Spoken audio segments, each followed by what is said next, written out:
Hello there, Sye here, and today I wanted to speak with you about how to overcome the negative health effects of a sedentary type job or a work kind of atmosphere that encourages you to sit down most of the day, or a general sedentary type lifestyle that involves you sitting for a long time every single day, and how to overcome the negative effects of that, and also a further look at what some of those effects are, what some of those health hazards are.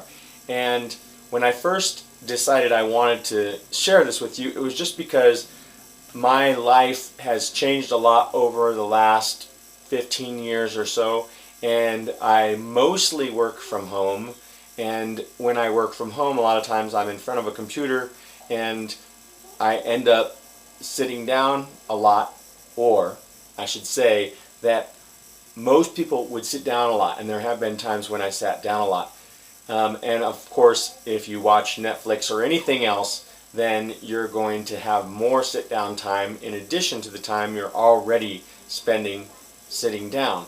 So when I first looked at this, like I said, I was just thinking, okay, well, I have some really good tips for people because I'm always moving and doing something, and I wanted to share what I had learned from my own experience with you.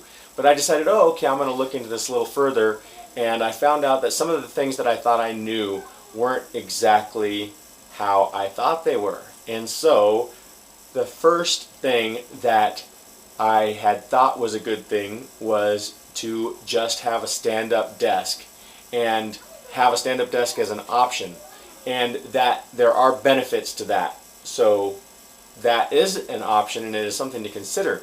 But I found out that you can create other problems with your body as a result of standing up all day, putting more stress on your circulatory system, and some people have developed carotid artery disease. Now, just so you know, there are two sets of arteries, an inner and an outer carotid artery on each side of your neck, back in this area or around your ears, and one of them feeds your brain, and one of them feeds your facial muscles and things like that. And basically, for people who get carotid artery disease, it's a plaque buildup in those arteries, which is like a waxy substance, and it can cause a stroke, for example. Now, I just want to say that I do eat a vegan diet, and I would say that that's probably one good defense from carotid artery disease, because your cholesterol is never going to be too high if you are on a vegan diet. So just a little tip there. So one negative about standing up. Now, the next thing is, if you're sitting down, and most people have heard something like this, but good to stand up once an hour and do something for basically it's like 30 minutes of time up over a 6 to 8 hour period. So if you just break that up, you might want to stand up for 10 minutes 3 times is one good suggestion that I've heard from people over that 6 to 8 hour period, if you're working, for example. And then maybe you want to spend less time sitting down watching TV and stuff later. Now, I've broken this part down in a pretty simple way, and there's a number of different things that people can do. But remember that the key is stand up once an hour, move around, and get your body, it doesn't even have to be some serious type of moving around. Basically, if you just stand up and move around, that's going to help. But I found lots of ways to do this basic activity that are going to give you more than just some stand-up excuse.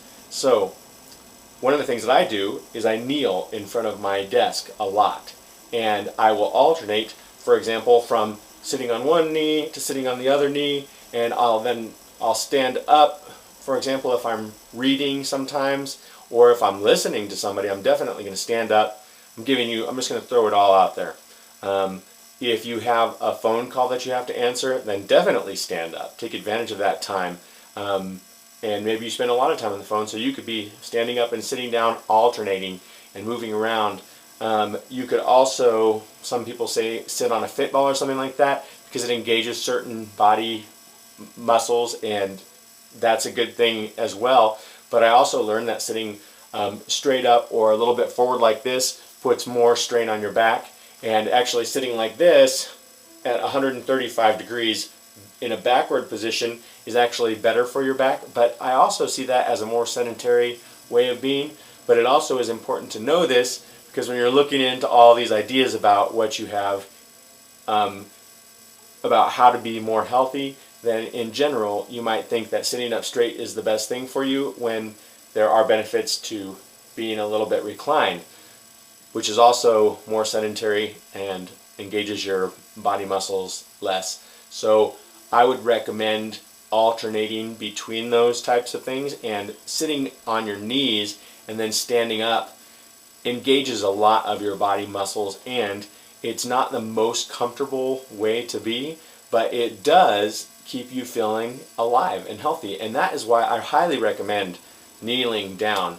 And obviously some people's knees get a little bit sore, and I have a carpet where I'm kneeling down, so that makes it a little bit better than a wooden floor or some kind of hard floor.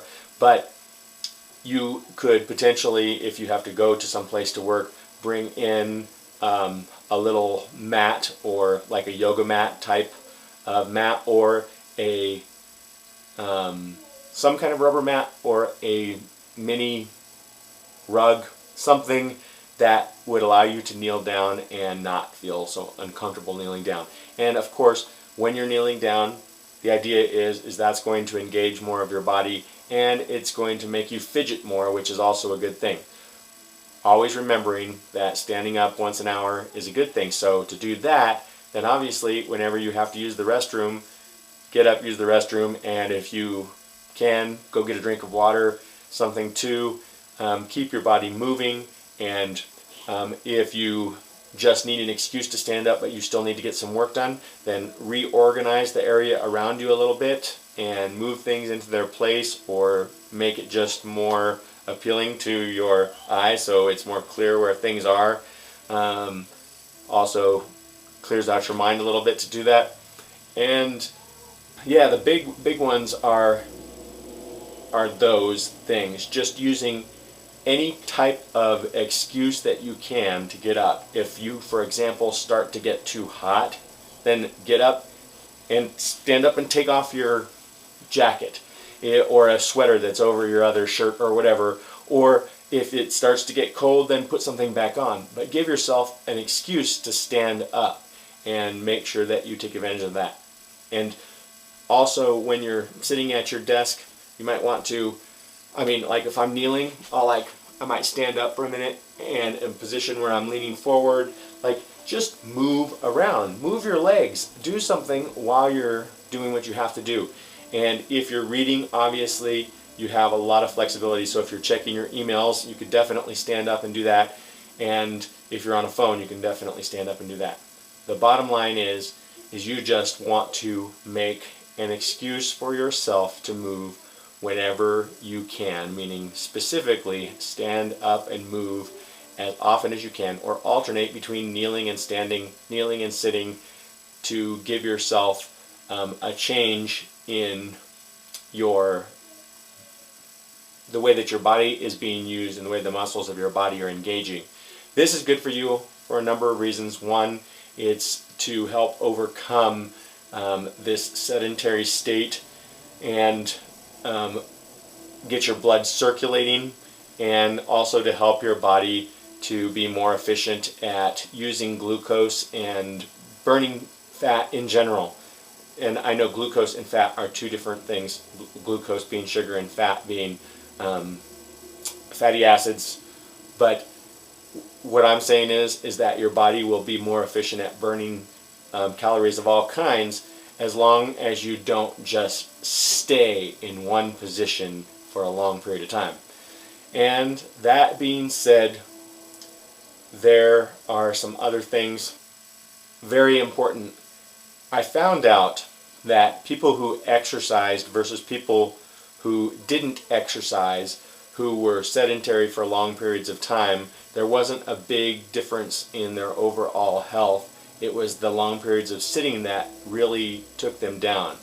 Now, that being said, I would say get up early enough in the morning to do some type of exercise. And I wouldn't necessarily do vigorous exercise every day, but even if it's just some yoga or some simple movements and maybe a little bit of meditation 5 days a week, or in those 5 days, meaning you could just take the 2 days off a week or whatever if you want, but during those regular 5 days, do either those little types of exercise or do something very vigorous. And I would say at least 2 times a week, maybe 3 times a week, do some very vigorous exercise.